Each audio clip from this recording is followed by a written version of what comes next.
Plazhi i vjetër në qytetin e Vlorës po përballet prej ditësh me një situatë thjesht shqetësuese mjedisore, si pasojë e ndotjes masive që ka mbuluar sipërfaqe të konsiderueshme të vijës bregdetare. Pirqe të mëdha leshterikësh, të përzier me mbetje të ndryshme urbane dhe natyrore kanë pushtuar rërën dhe zonat përreth, duke bërë plazhin pothuajse të pakalueshëm dhe të papërshtatshëm për qytetarët që zgjedhin këto ditë për shëtitje. Gjendja është e përkeqësuar ndjeshëm pas motit të keq që ka përfshirë qytetin ditët e fundit. Era e fortë dhe dallgët e fuqishme të detit kanë nxjerrë në breg sasi të mëdha leshterikësh, por dhe mbeturina të ndryshme të cilat kanë shpërndar përgjatë vijës bregdetare të rërës, duke krijuar një pamje të shëmtuar dhe një ndotje që ka kaluar çdo kufi të pranueshëm.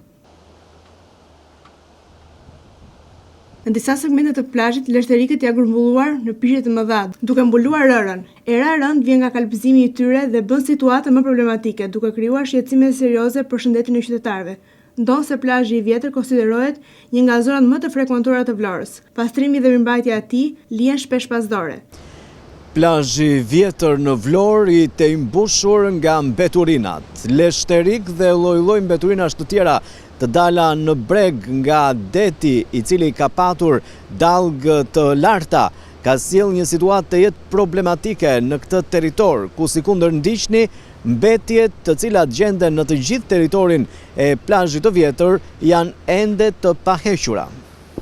Ndonse prania e leshterikëve është një fenomen natyror, mungesa e menaxhimit dhe pastrimit të rregullt e shndron atë në një problem serioz. Për më tepër, përzierja e tyre me mbetje plastike dhe materiale të tjera ndotëse rriti rrezikun për ekosistemin detar dhe për cilësinë e ujit. Në kushtet kur Vlora synon të promovojë turizmin bregdetar dhe të tërheqë vizitorët vendase të huajt, situata në plazhin e vjetër përbën një sinjal alarmi. Qytetarët kërkojnë jo vetëm pastrim të menjëhershëm, por edhe një plan afatgjat për menaxhimin e vijës bregdetare në mënyrë që fenomene të tilla mos të përsëriten dhe plazhi të rikthehet normalitetit.